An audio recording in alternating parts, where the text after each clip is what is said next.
Devocionais, a Bíblia toda em um ano. Hoje, 1 Reis, capítulos 1 a 3.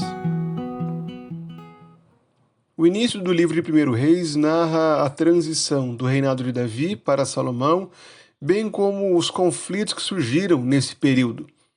O livro começa com Davi, já idoso, sendo agora cuidado por Abisag, uma jovem sunamita que ficava com o rei e cuidava dele, embora Davi jamais tenha tido relações com ela. Porém, é importante notarmos essa jovem, porque ela terá importância em outra narrativa que aparece no começo desse livro.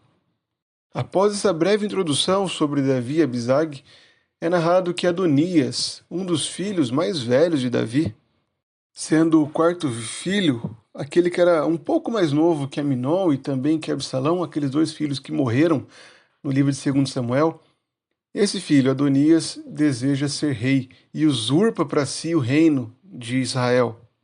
Assim como Absalão havia feito, Adonias prepara carros de guerra e homens que corressem à frente dele e se proclama rei sobre Israel.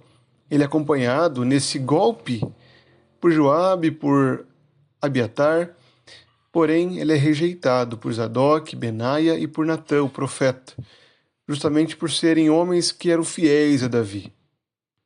Davi, porém, nada diz a respeito disso. Se mantém em silêncio, então Natã, o profeta, vai conversar com Batseba, a mãe de Salomão, aquela ex-esposa de Urias, que foi morto por Davi, e agora eles agem para mover o coração do rei a cumprir a promessa de fazer Salomão rei sobre Israel.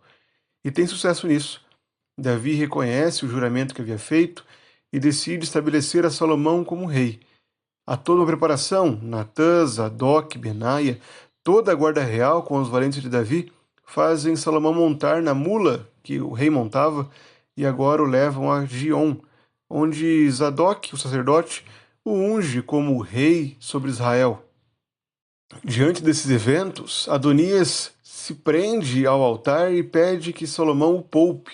E Salomão assim o faz, poupa, desde que ele seja um homem fiel, que não haja com maldade para com o rei. O capítulo 2 mostra as últimas palavras de Davi, narra o conselho de Davi para que Salomão seja homem, guarde os preceitos do Senhor, seja sábio nos seus juízos e testemunhos, e assim também faça justiça contra todos os inimigos de Davi. Davi dá instruções a respeito de Joabe, a respeito de Simei, e é isso que é narrado nos capítulos seguintes, quando o Senhor começa a limpar essas adversidades que tinham no caminho de Absalão.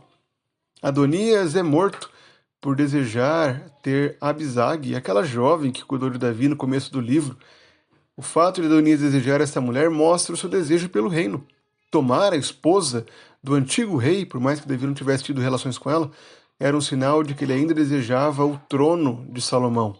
E por isso, ele é morto, por desejar e usurpar ainda o trono de Salomão em seu coração. Abiatar, o sacerdote que havia acompanhado a Adonias nesse golpe, também é expulso da presença do Senhor e passa a viver longe do ofício sacerdotal. Joabe, vendo o juízo sobre todos aqueles que agiram contra Salomão, também se agarra ao altar, mas é morto por Benaia, e Benaia agora assume a liderança das tropas de Salomão. Simei recebe misericórdia. É dito a ele que ele permaneça em Jerusalém e nunca saia de lá. Porém, Simei ficou 3 anos em Jerusalém e saiu para buscar escravos fugidos, e por isso também foi morto por Salomão. Já com seu reino consolidado, após a morte dos inimigos, Salomão agora tem um encontro com Deus. O Senhor questiona a Salomão o que ele desejava receber, e Salomão pede por sabedoria, e Deus o abençoa com muita sabedoria. Sabedoria como nunca alguém havia tido, e ninguém teria após ele. Salomão agora é usado por Deus para agir como um rei sábio, e também o enche de toda a fartura e riqueza da terra. Em seguida, o episódio de Salomão julgando 2 mulheres, em que o filho de uma delas havia morrido e esta havia roubado o filho da outra mulher. E assim Salomão, com sabedoria, realiza juízo e, apelando ao sentimento de mãe, de zelar pelos filhos, descobre quem era a mãe verdadeira. Esses capítulos mostram a transição do reinado de Davi para Salomão. Eles destacam a providência de Deus em estabelecer o verdadeiro rei. Além disso, essa narrativa deixa clara a necessidade de sabedoria para governar com justiça e fidelidade a aliança com Deus. Nesse aspecto, o reinado de Salomão reflete o reinado de Cristo. O reino de Deus é a plenitude do reinado de Salomão. O trono de Salomão ele prefigurava o reino eterno que seria alcançado por Cristo, o rei que governa com sabedoria. Salomão pediu sabedoria para governar. Cristo, porém, é a sabedoria encarnada. Cristo é aquele que expressa toda a sabedoria de Deus, sendo Ele próprio a sabedoria.